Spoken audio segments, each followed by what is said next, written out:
bagaimana kita seharusnya melakukan atau mendaftarkan pernikahan di saat wabah pandemi corona. Ada solusi yang dapat kita berikan kepada teman-teman.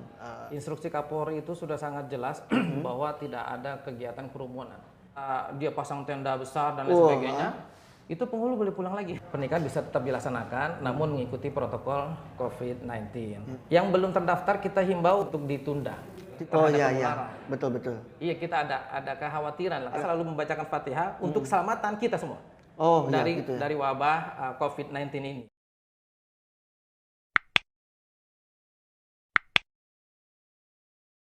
Nah, pada kali ini kita akan mengupas tuntas tentang bagaimana kita seharusnya melakukan atau mendaftarkan pernikahan di saat wabah pandemi corona. Kita panggil Bang Sarip. Bang Sarip ini dari penghulu di Tangerang Selatan. Ini termasuk penghulu senior yang ada di Kementerian Agama di Kota Tangerang Selatan. Ini gimana sih kita harus melakukan apa gitu kan? Teman-teman di seluruh daerah ini, para catin ini ada yang sudah mendaftar, ada yang sudah menentukan hari pernikahan, ada yang menentukan jam pernikahan, bahkan ada yang sudah dapat jadwal pernikahan. Tapi akhir-akhir ini ada edaran kalau layanan itu diperketat. Nah, apakah teman-teman catin ini perlu galau atau waspada atau ada solusi yang dapat kita berikan kepada teman-teman calon pengantin? Ya, baik. Kaitan dengan pelaksanaan catin calon pengantin itu yang wabah corona sekarang ini memang sangat merisaukan. Banyak yang telepon, banyak yang mempertanyakan kaitan dengan pernikahan itu. Banyak mempertanyakan apakah masih boleh atau tidak dan lain sebagainya. Apalagi instruksi Kapolri itu sudah sangat jelas bahwa tidak ada kegiatan kerumunan. Apapun bentuknya. Tidak ada kerumunan. Oleh karenanya, berdasarkan surat edaran dari Dirjen Bimas Islam, itu menyatakan bahwa pelaksanaan pernikahan ini dalam protokol COVID-19 ini ada dua. Yang pertama di KUA, yang kedua kemudian juga di luar KUA. Yang pertama tetap di KUA, di kantor, yang kedua di luar KUA. Di luar KUA. Pada prinsipnya sama sesungguhnya, bahwa untuk kegiatan dalam masa wabah ini dibatasi maksimal cuma 10 orang saja. Jadi dari mempelai itu yang bisa datang ke area pernikahan itu 10 orang? Hanya maksimal 10 orang. Jadi kalau dibagi mempelai laki-laki 5 orang, mempelai kira-kira begitu. Dan include di dalamnya tukang foto, juru fotografer, dan kemudian video kamera itu termasuk di antara 10 orang itu. Jadi kalau kita bayangkan, misalkan mempelai 2, fotografer 1, saksi 2, laki-laki dan perempuan, kemudian wali nikahnya 2, kemudian satunya mungkin bisa jadi keluarga dekat, orang tuanya ya. Atau orang tuanya, betul. Tuanya masing-masing pihak itu. Jadi itu edaran dari Dirjen Bimas Islam, dan itu pun protokolnya untuk dalam fase sementara wabah ini. Pertama wajib menggunakan masker. Wajib seperti ini menggunakan masker dan kemudian menggunakan sarung tangan. Khususnya yang berlima ini dan barangkali yang hadir di situ di tempat akad nikah itu harus menggunakan ini semua. Ini teman-teman ya. Jadi masker ini minimal seperti ini. Masker kan macam-macam ya. Boleh yang pakai kain apa. Intinya pakai masker. Yang kedua sarung tangan tadi. Sarung tangan dan masker itu menjadi protokol yang wajib. Artinya saat ini sudah diterapkan dan pengantin-pengantin yang menikah di hari Sabtu Minggu itu sudah ditelepon semua. Bahkan mereka yang telepon, mereka yang minta arahan itu sudah kita jelaskan. Bahkan kita kirimkan surat edaran itu. Dan kemudian ada hand sanitizer. Dan terima tamunya dan lain sebagainya, itu semua yang terlibat itu. Itu segitu, kira-kira 10 orang saja. Jadi kalau penghulu nanti misalkan mohon maaf satu ketika diundang ke rumah, ternyata dia pasang tenda besar dan lain sebagainya, itu penghulu boleh pulang lagi.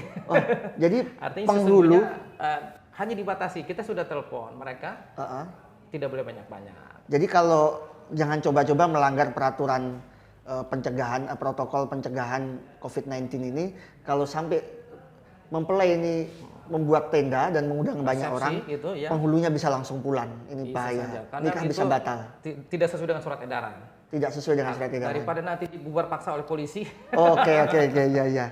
Terus gitu. Bang Syarif, itu kalau tidak salah semua kantor itu kan sudah disemprot disinfektan ya, termasuk KUA ya. Sudah, Pak Mulang sudah disemprot, baik luar maupun dalam, khususnya tempat akad nikah itu sudah semprot disinfektan semua. Oke, nah masalahnya kalau kita nanti nikah di luar KUA, artinya di rumah, apakah rumah yang akan dijadikan melangsungkan pernikahan itu juga harus disemprot disinfektan? Sejatinya mestinya seperti itu. Wajib ya? Artinya mestinya mereka menyemprot disinfektan di lokasi akad nikah itu. Dan memang harus menyediakan hand sanitizer itu. Hand sanitizer wajib ya? Itu wajib itu untuk ada di tempat akad nikah pada saat ini ya. Itu protokol COVID sekarang itu seperti itu. Idealnya seperti itu. Jadi selain masker, ada apa tadi hand sanitizer, kemudian sarung tangan, kemudian ada lagi sebelum dilakukan itu harus ada proses penyemprotan disinfektan. Mestinya gitu. Misalkan besok mau ada pernikahan, malamnya sebelumnya atau misalkan paginya gitu, sebelum ijab kabul dilaksanakan sudah disemprot. Paling kurang kan 2 jam sebelumnya. Paling telat. Artinya 2 jam sebelum pelaksanaan ijab kabul itu harus sudah disemprot dan tidak boleh ada kegiatan lain di situ sebelum jadi fokus di situ ya. Nah, Bang Syarif, kalau kita lihat berita-berita di media sosial, semua kegiatan itu tidak boleh dilakukan terlalu lama, termasuk ibadah di masjid. Nah, termasuk juga di KUA. Nah, sebetulnya berapa lama sih kita bisa menyelenggarakan ijab kabul itu? Apakah 2 menit, 10 menit, atau bisa sampai 1 jam gitu? Ya. Kaitan dengan durasi pelaksanaan ijab kabul itu sesungguhnya kalau kita fokus kepada rukun nikah, mungkin 10 menit sudah selesai. 10 menit sudah selesai. Ya maksimal paling lamanya ya sekitar 30 menit lah. Jadi kita sebenarnya simple aja ya. Sesungguhnya simple. Karena kan pemeriksaan sudah dilaksanakan di awal. Pemeriksaan dokumen maksudnya ya. Penghulu pada saat ijab kabul semestinya sudah tidak memeriksa banyak-banyak lagi. Hanya sekedar memastikan bahwa ini pengantin laki, ini pengantin perempuan, ini walinya dan ini saksi-saksinya. Artinya hanya sekedar memastikan saja sesungguhnya. Nggak perlu ada pemeriksaan ulang dan bla bla bla, itu nggak perlu. Nah, saya lihat orang menikah di kantor KUA, ada yang di gedung itu sudah banyak mengikuti himbauan pemerintah, yaitu physical distancing ya. Nah, itu berapa meter itu jaraknya antara wali dan saksi, kemudian mempelai itu diatur nggak itu ya? Ya, kita juga mengikuti protokol COVID yang sudah beredar bahwa jarak minimal 1 meter itu kita sudah harapkan. Bahkan kalau memang nikahnya di kantor itu memang mejanya kita sudah setel. Gitu. Meja akad nikahnya saja sudah kita setel seperti itu, jaraknya sehingga jauh antara masing-masing gitu. Jadi kita mengikuti protokol. Jadi sebetulnya kalau kita nikah pada hari-hari ini, itu kalau di kantor KUA lebih siap sebetulnya ya. Makanya karena kantornya sudah disemprot disinfektan, kemudian tempat akadnya juga sudah diatur gitu ya.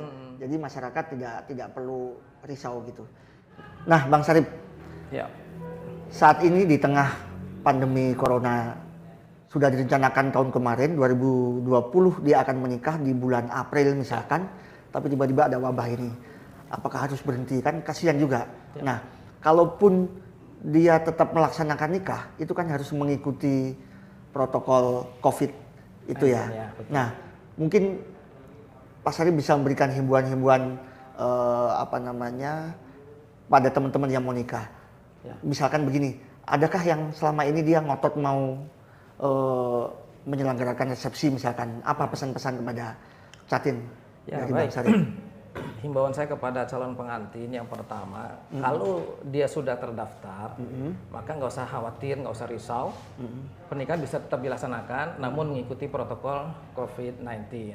Artinya bahwa protokol ini, mohon maaf, harus diikuti. Harus diikuti seperti tadi, sarung tangan, masker, hand sanitizer dan sebagainya, dan jumlah orang yang hadir 10 orang maksimal. Ini yang paling krusial nih, yang paling krusial. 10 orang ini karena kalau di KUA kita bisa batasi karena lebih dari itu mereka di luar. Misalkan gitu ya. Misalkan ada 20 orang yang ikut terus yang 10 melihat dari jauh nggak apa-apa? Nggak apa-apa.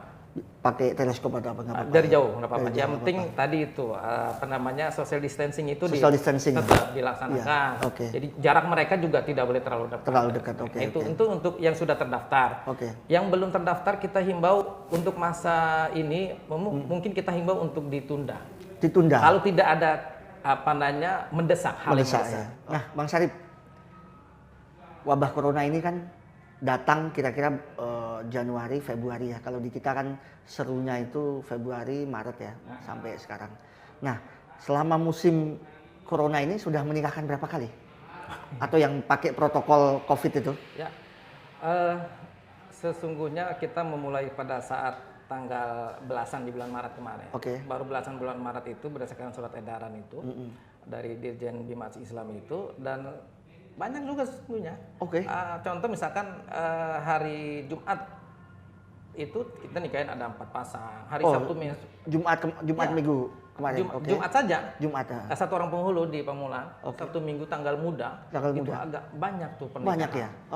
Dan itu sesungguhnya menjadi dilema bagi kami sebetulnya. Iya, dilema ya. Jadi dilemanya adalah di satu sisi kita ingin melayani, satu sisi lain kita juga khawatir terhadap penularan. Betul. Iya, kita ada kekhawatiran lah. Ada kekhawatiran. Kan kita sebagai garda terdepan tadi itu kan kita ketemu masyarakat yang kita tidak kenal.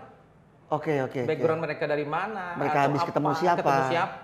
Apakah dia? Apalah kita nggak tahu kan? Iya. ODP dan atau ini PDP kita seluruh penghulu seluruh Indonesia saya pikir. Iya. Jadi kalau boleh saya bilang, penghulu ini kalau kita bicara medis, teman-teman perawat itu adalah penjaga kehidupan ya. Jadi pahlawan untuk kesehatan. Nah, penghulu ini bisa dibilang pahlawan untuk generasi yang akan datang. Jadi dengan orang menikah kan generasi terus terjaga gitu. Nah, bisa nggak diungkapkan perasaannya, takut atau gimana? Kan juga Bang Syarif dan teman-teman penghulu di Indonesia ini punya keluarga, punya anak, punya orang tua juga di rumah yang mungkin tinggal satu rumah. Dan itu resikonya tinggi sekali. Betul sekali, resiko tinggi itu kita juga di rumah juga memang selalu diwanti-wanti tuh sama baik itu istri maupun anak ya. Habis ketemu siapa aja tuh, baju segera lepas. Bahkan kita seperti orang asing jadi di rumah. Jadi kita datang tuh sepatu harus di luar. Gitu. Nah, kita sudah protokol sudah disemprot juga. Terus kemudian pakaian yang kita pakai juga kita harus segera masukkan ke mesin cuci ya. Itu juga resiko ya. Resikonya tinggi sekali juga ya. Artinya kita juga tidak hanya mengkhawatirkan diri kita pribadi, tapi keluarga kita juga. Iya, betul. Istri dan anak-anak kita ini juga merasa khawatir, pasti itu. Pasti ya. Semua penghulu seluruh Indonesia saya pikir itu khawatir. Khawatir ya. Tapi dia tetap melaksanakan kewajiban tugasnya untuk melayani itu ya. Demi tugas kita harus bergerak, harus berjalan, harus melayani dimanapun dan kapanpun.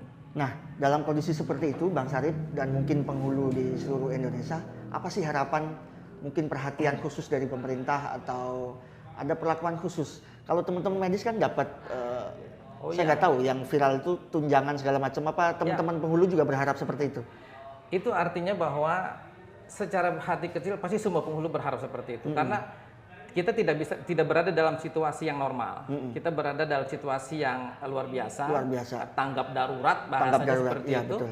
Maka sejatinya kita juga sebagai garda terdepan tadi yang melayani masyarakat itu juga mendapatkan tunjangan.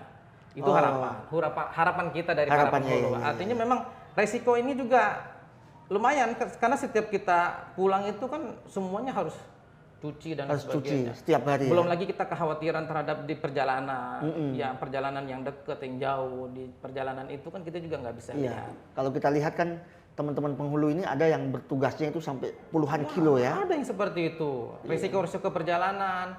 Ketika keluar rumah aja saja sebetulnya sudah doanya udah banyak banget itu. Ketika mau keluar rumah aja kan kita sedang kerja di rumah. Tapi ketika kita harus bekerja, anak kan bertanya, "Ayo kan suruh wajib kerja di rumah, kenapa harus berangkat?" Kan kira-kira keluar gitu ya. Iya. Itu aja kita doanya udah banyak banget. Doanya udah banyak banget, Masya Allah. Mudah-mudahan Allah selamatkan. Dan memang sekarang secara pribadi saya memulai akad nikah, memulai ijab kabul, saya selalu membacakan Fatihah untuk keselamatan kita semua. Dari wabah COVID-19 ini. Kita baca Fatihah bersama. Tidak hanya Fatihah untuk mereka pernikahan, tapi keselamatan kita semua. Betul, yang hadir pada saat itu. Nah, itu kekhawatiran penghulu dan wajar saja kalau kami juga berharap, ya berharap meskipun kita prinsipnya lillahi ta'ala, tapi kita berharap kalau memang ada tunjangan yang khusus dalam kondisi wabah seperti ini, seperti halnya perawat, dokter dan sebagainya, itu akan sangat bermanfaat bagi kami. Kita tahu resikonya besar sekali seorang penghulu. Ada namanya APRI, Asosiasi Penghulu Republik Indonesia, se-Indonesia ya. Kebetulan saya ikut di dalam grup itu, dan memang ini menjadi keresahan dari semua penghulu itu yang ada di dalam grup APRI itu. Itu mereka resah. Sesungguhnya harapan mereka adalah tunda pernikahan. Tunda pernikahan. Harapannya adalah yang belum daftar tunda sampai situasi aman. Situasi aman. Itu harapan mereka. Dan tentunya ketika sudah terjadi pendaftaran dan kita harus melaksanakan, maka saya cuma bisa memberikan motivasi saja kepada para penghulu di seluruh Indonesia bahwa Bismillah. Yakin bahwa segala sesuatu itu al-insan bitadbir, Allah bitakdir. Kita punya rencana, Allah dengan takdirnya. Maka kita yakini saja, insya Allah kalau kita belum ada di dalam daftarnya malaikat Israel, insya Allah aman. Tapi mengikuti protokol tentunya. Protokol tadi, keluhan-keluhan penghulu adalah misalkan masker sulit, atau sarung tangan sulit, atau hand sanitizer juga nggak ada. Karena di daerah agak sulit. Informasi di grup itu ya. Kalau di perkotaan insya Allah aman. Solusinya gimana tuh terus? Solusi yang kita berikan kepada daerah perkotaan tentunya penghulu nggak mesti harus menyediakan sendiri ketika ada kesulitan. Minta sama pengantinnya. Oh gitu. Jadi, bisa seperti itu. Pengantin, saya yakin pengantin-pengantin itu, contohnya saya beberapa hari yang lalu melaksanakan pernikahan, mereka menyediakan banyak. Bahkan di meja akad nikah sudah disiapkan ini satu dan sarung tangan. Disediakan oleh calon pengantin ya. Apalagi yang pakai WO dan lain sebagainya itu mereka sudah menyediakan, artinya penghulu nggak usah takut. Insya Allah hadir, Bismillah, tawakal Allah, berangkat saja. Jadi ya sudah. Yang penting kepada Allah. Jangan keluar dari SOP. Yang penting jangan keluar dari SOP, dan tadi itu jumlahnya dan lain sebagainya itu betul-betul diperhatikan dan penghulu harus tegas. Penghulu harus tegas. Nggak boleh lalai ya. Iya, karena kejadian sebelum ada edaran Dirjen Bimas itu, ada pernikahan yang si pengantinnya ini batuk. Ada juga cerita begitu. Jadi gimana ceritanya? Pada saat itu belum keluar surat edaran. Belum surat edaran, cuma kita kan khawatir ya. Akhirnya kebetulan yang batuknya ini adalah si pengantin perempuan. Maka langkah antisipatifnya adalah karena pada saat itu belum disediakan ini, mohon pengantin perempuan berpindah tempat. Menjauh. Kita minta pada saat itu belum ada. Kalau ada masker, maka kita wajibkan dia pakai masker. Karena pada saat itu belum ada surat edaran. Dan itu kita ya kaget tuh. Ketika menikahkan dia batuk, waduh, ngeri nih kita nih. Ngeri-ngerian juga gitu. Apalagi misalkan saksi juga. Saksi batuk-batuk, aduh. Bisa kacau ini. Bisa. Jadi artinya ketakutan itu senantiasa ada, karena kan kita nggak ada yang tahu. Kita ini kan virus ini, kita kalau berperang ada musuhnya jelas. Virus ini kan nggak ada. Nggak kelihatan. Sehingga kita nggak tahu di antara kita, sekitar kita itu kita bersuuzon semua akhirnya. Betul. Jangan-jangan dia pembawa penyakit dan lain sebagainya kan? Ya itu kan kita suuzon kita. Orang yang kelihatan sehat-sehat saja, sekali batuk di depan umum, penghulunya kena repot. Jadi memang resikonya tinggi sekali ya, teman-teman. Resikonya tinggi sekali. Dan ini sejujurnya udah ya masif di seluruh Indonesia, ketakutan penghulu terhadap ini. Sementara pelayanan mereka harus tetap melayani, namun ya satu sisi mereka kan juga hifzun nafsnya juga harus dijaga. Diri dia dan keluarganya, anak-anaknya kan gitu ya. Ya itu dia tadi, sampai baju-baju jas kita yang kita pakai itu, mau dalam kondisi gini kita laundry terus. Jadi setiap habis dipakai laundry? Iya, kita nggak bisa pakai buat besoknya lagi. Gitu. Ada nggak misalkan di zona merah gitu, pernikahan sampai menggunakan APD ya? Tapi saat ini belum, kita masih standar surat edaran Dirjen. Oke. Begitu, insya Allah. Mudah-mudahan aman lah semuanya. Dan saya berharap semua penghulu seluruh Indonesia nggak ada yang kena. Ya. Tidak ada betul, yang kena kita berharap virus itu. ini. Nah, Bang Syarif, ini penting nih untuk diketahui teman-teman penghulu di seluruh Indonesia. Peran penghulu tugasnya setiap hari kan sangat rentan nih. Kita dituntut untuk sehat sebelum melayani orang. Ada kiat-kiat khusus nggak atau trik khusus untuk menjaga stamina saat bertugas ini tetap tetap sehat gitu? Yang pertama adalah pola hidup sehat itu tentunya ya. Pola hidup sehat, kita makan yang tentunya 5 sehat itu, 4 sehat 5 sempurna itu. Kemudian suplemennya adalah kalau saya secara pribadi itu disediakan apa namanya tuh empon-empon apa namanya tuh. Empon-empon itu seperti empon-empon ya. Yang jahe, rempah-rempah lah. Ada jahe, ada kunyit, serai gitu ya. Itu. Nah, itu kita minum itu dan ini ditambah dengan madu ya. Madu ya beberapa sendok lah gitu untuk menjaga olahraga juga jangan lupa. Pada subuh itu ya kita berjalan lingkungan lah, jaga lingkungan supaya menjaga kebugaran kita. Berolahraga. Menurun apa justru jangan-jangan menaik nih di Kota Tangsel? Baik, untuk di Kota Tangsel sebetulnya normal-normal saja. Namun memang kita himbau yang belum daftar itu himbau untuk ditunda. Berarti kemungkinan besar mungkin untuk bulan-bulan ini akan ada penurunan jumlah orang yang daftar nikah ya. Yang daftar nikah gitu ya. Walau alam nanti setelah Lebaran. Mungkin bisa terjadi penumpukan karena kita tunda ya. Kita harapkan dan mereka menunda pernikahan untuk di bulan-bulan. Syawal ya. Bisa Syawal. Kan bulan Syawal biasanya grafiknya naik tuh orang menikah. Syawal, apalagi ba'da hajian. Ba'da haji. Nah, walau alam nih masalah haji juga dan sebagainya, pokoknya ya nikah mah jalan terus. Oh iya. Namanya juga orang mau nikah ya kan? Iya. Apalagi yang kebelet. Kita tidak bisa halangi itu. Iya. Baik teman-teman, Bang Syarif, terima kasih banyak sudah bincang dengan teman-teman Cari Solusi. Mudah-mudahan perbincangan kita hari ini memberikan solusi kepada teman-teman yang mau menikah, juga kepada teman-teman penghulu yang hendak melaksanakan pernikahan atau melaksanakan tugasnya untuk menikahkan, mencatat pernikahan di seluruh Indonesia. Teman-teman, terima kasih. Sampai jumpa kembali di video selanjutnya di Cari Solusi.